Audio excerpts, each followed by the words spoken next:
Salam pemirsa, berjumpa lagi bersama saya dalam pembahasan buku Amanat kepada Orang Muda. Pada saat ini kami menggunakan saudara-saudara, khususnya kepada orang-orang muda.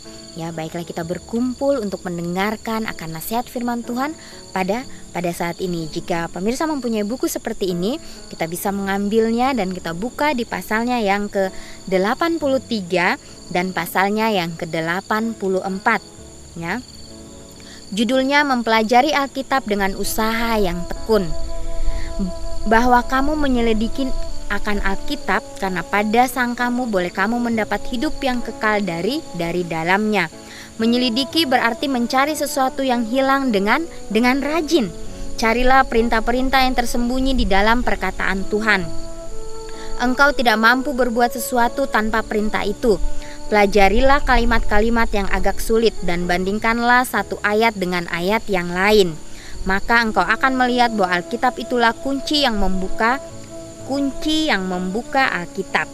Barang siapa yang menyelidiki Alkitab disertai doa, maka penyelidikannya itu akan lebih baik daripada sebelumnya. Amin. Sebagian daripada kesulitan-kesulitannya telah dipecahkan karena Roh Suci sudah melakukan pekerjaan seperti apa yang dikatakan dalam Yesaya pasal 14. Tetapi penghibur, yaitu Roh Suci yang akan disuruhkan oleh Bapa, sebab namaku, yaitu akan mengajarkan segala perkara itu kepadamu dan mengingatkan kamu segala perkara yang telah kukatakan kepadamu itu. Ya, jadi betapa pentingnya mempelajari akan Alkitab, ya. Apalagi disertai dengan doa, maka Roh Kudus akan menuntun kita sehingga kita dapat mempelajari Alkitab dan Tuhan akan menerangkan itu kepada masing-masing kita. Tiada hal-hal yang berharga bisa didapat tanpa usaha yang sungguh-sungguh. Di dalam dunia perdagangan atau perusahaan lain pun hanyalah orang-orang yang punya kemauan bekerja yang bisa berhasil. Ya, hanya dengan kemauan untuk kita bekerja, maka kita akan berhasil dengan giat, ya, kita melakukannya. Tanpa usaha yang sungguh-sungguh kita tidak bisa berharap akan mendapat satu pengetahuan tentang perkara-perkara rohani. Orang yang mau mendapat permata kebenaran haruslah menggalinya seperti seorang pekerja tambang, menggali batu yang indah-indah yang tersembunyi di dalam tanah, ya. Diilustrasikan sebagaimana seorang petambang, ya, dia menggali tanah, maka dia akan mendapatkan batu-batu yang berharga karena dia giat melakukannya, karena dia bekerja keras untuk mendapatkannya. Begitu pula dengan kita. Bila mana kita terus menggali akan firman Tuhan, maka kita akan mendapatkan permata-permata rohani di dalam kehidupan kita. Orang yang bekerja dengan setengah hati serta kurang peduli kelak tidak akan berhasil. Baik orang muda maupun orang tua harus membaca perkataan Tuhan. Bukannya hanya membacanya, melainkan harus dipelajari dengan rajin dan sungguh-sungguh dalam doa dengan percaya dan dengan penyelidikan, sehingga mereka mendapat harta yang tersembunyi itu. Karena Tuhan akan menyegarkan pikiran mereka dengan pikiran yang terbuka. Sementara engkau mempelajari perkataan Tuhan itu, letakkanlah pada pintu penyelidikanmu itu segala pikiran-pikiran yang telah tersimpan dalam kepala dan segala ingatan-ingatan yang diwarisi maupun yang dipertumbuhkan. Engkau akan tidak pernah mencapai kebenaran jikalau engkau mempelajari kitab suci dengan maksud membenarkan pikiranmu. Tinggalkanlah segala pikiran ini di pintu dan masuklah dengan hati yang penuh penyesalan mendengar apa Tuhan akan katakan kepada kita. Sementara orang yang berhati rendah itu mencari kebenaran, duduk pada kaki Kristus dan belajar dari Dia, maka sabda itu memberikan pengertian kepadanya, ya. Terhadap barang siapa yang merasa sudah terlalu pandai untuk mempelajari kitab suci lagi, Kristus berkata, engkau harus menjadi lemah lembut dan rendah hati jikalau engkau ingin menjadi bijaksana menuju keselamatan itu, ya. Jadi dengan sepenuh hati kita, dengan setulus hati kita mencari Tuhan melalui membaca akan setiap nasihat-nasihat firman Tuhan.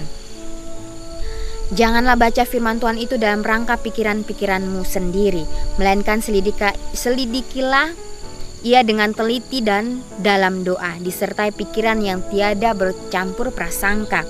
Dan jikalau sementara membaca engkau mendapat keyakinan dan engkau melihat bahwa pikiran-pikiran yang ada padamu tidak sesuai dengan perkataan Tuhan, janganlah engkau mencoba hendak menyesuaikan perkataan itu dengan perasaanmu itu. Sesuaikanlah pendapatmu dengan perkataan Tuhan. Jangan biarkan hal-hal yang tadinya engkau yakini atau biasa kau lakukan memerintah pikiranmu. Bukalah mata pikiranmu untuk melihat perkara-perkara yang ajaib yang muncul dari hukum Tuhan. Periksalah apa yang sudah tertulis, lalu izinkanlah kakimu di atas batu karang kekal itu.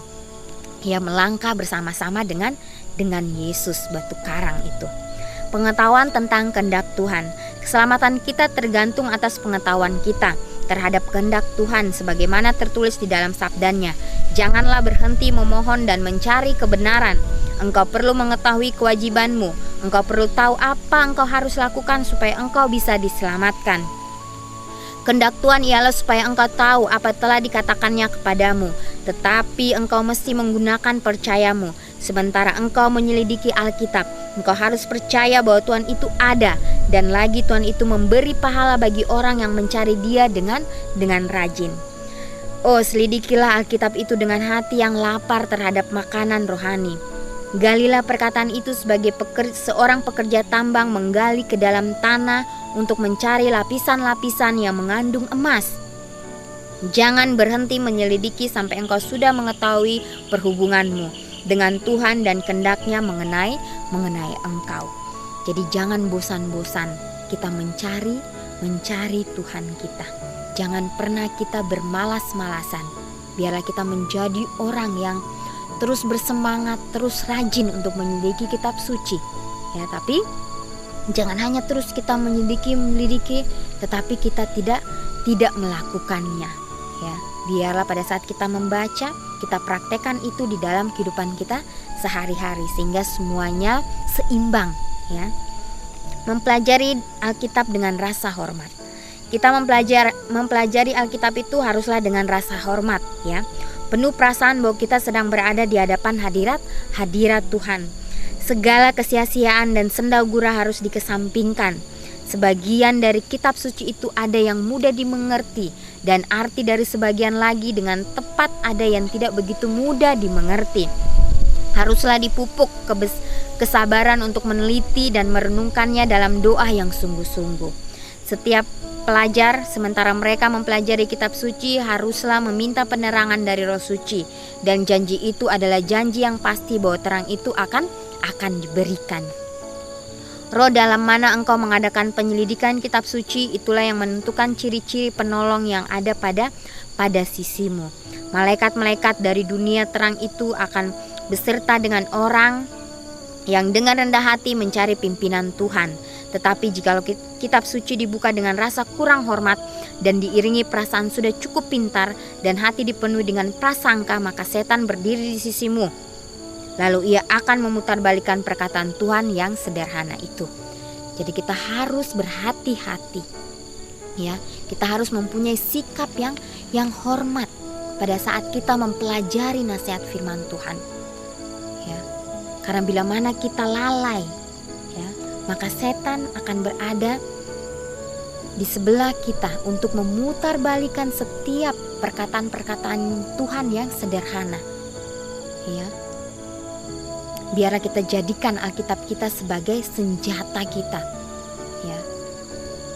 Dikatakan kita harus berdoa dengan sungguh-sungguh pada saat kita membacanya. Kita harus datang dengan Tuhan dengan penuh rasa hormat, ya. Dan dikatakan roh dalam mana engkau mengadakan penyelidikan kitab suci, itulah yang menentukan ciri-ciri penolong yang ada pada sisimu. Ya, malaikat-malaikat dari dunia terang itu akan beserta dengan orang yang dengan rendah hati mencari pimpinan Tuhan.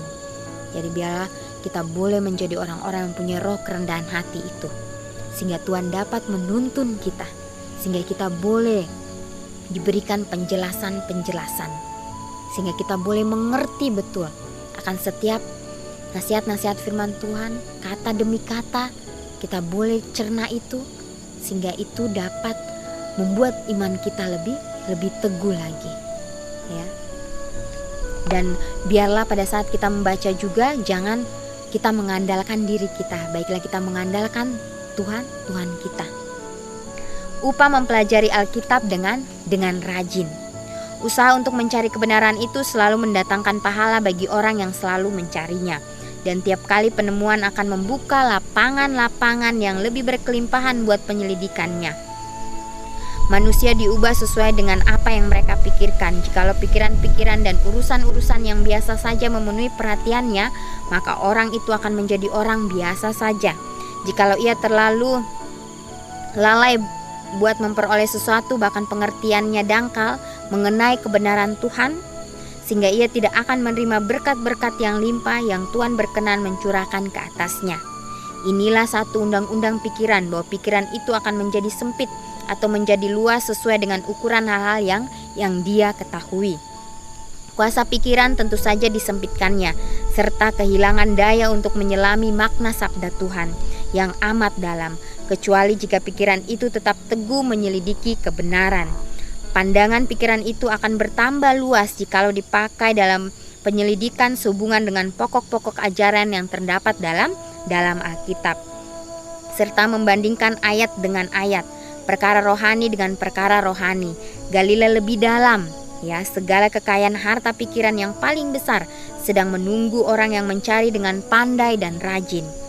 Alkitab menjadi pedoman. Biarlah setiap pelajaran mengambil Alkitab sebagai pedomannya, serta berdiri teguh di atas segala prinsipnya. Ia bisa mencapai kedudukan yang tinggi, yang bagaimanapun coraknya. Ya.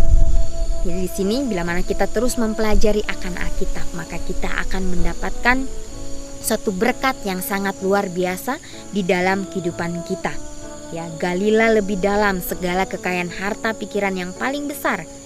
Ya, karena pada saat ini, ya, pelajaran yang paling penting di dunia ini yaitu firman Tuhan. Ya, firman Tuhan tidak terkalahkan. Ya, karena inilah yang akan menuntun kita untuk masuk ke dalam kerajaan surga, saudara. Dan di sini biarlah setiap pelajaran mengambil Alkitab sebagai pedoman kita. Ya, biarlah Alkitab sebagai pedoman kita. Ya, biarlah kita berdiri teguh di dalam prinsip kita. Ya. Di zaman akhir ini, ya, pemuda-pemuda, ya, dihimbau supaya menjadikan Alkitab sebagai pedomannya. Ya, menjadikan setiap nasihat-nasihat firman Tuhan, buku-buku nubuat, ya, kita baca itu. Ya, karena kita akan mendapatkan suatu hal yang sangat luar biasa. Itulah yang saya alami, ya, di dalam kehidupan saya. Begitu luar biasanya, ya, mendapatkan suatu hal-hal yang selama ini saya tidak pernah tahu. Saya pun mengerti, ya, bahwa Tuhan begitu amat mengasihi kita, ya. Dia begitu menyayangi kita, ya. Dia ingin supaya semua kita selamat. Biarlah renungan ini boleh menjadi komitmen kita masing-masing. Kita ambil komitmen kita, ya, untuk berjalan bersama-sama dengan Tuhan, ya, untuk membuang hal-hal yang buruk dalam kehidupan kita, menggantikannya dengan hal-hal yang baik, ya. Minta kepada Tuhan supaya Tuhan dapat menuntun kita, ya. Inilah saatnya untuk kita bangkit, ya, untuk menjadi terang-terang kecil dimanapun kita berada. Tuhan memberkati.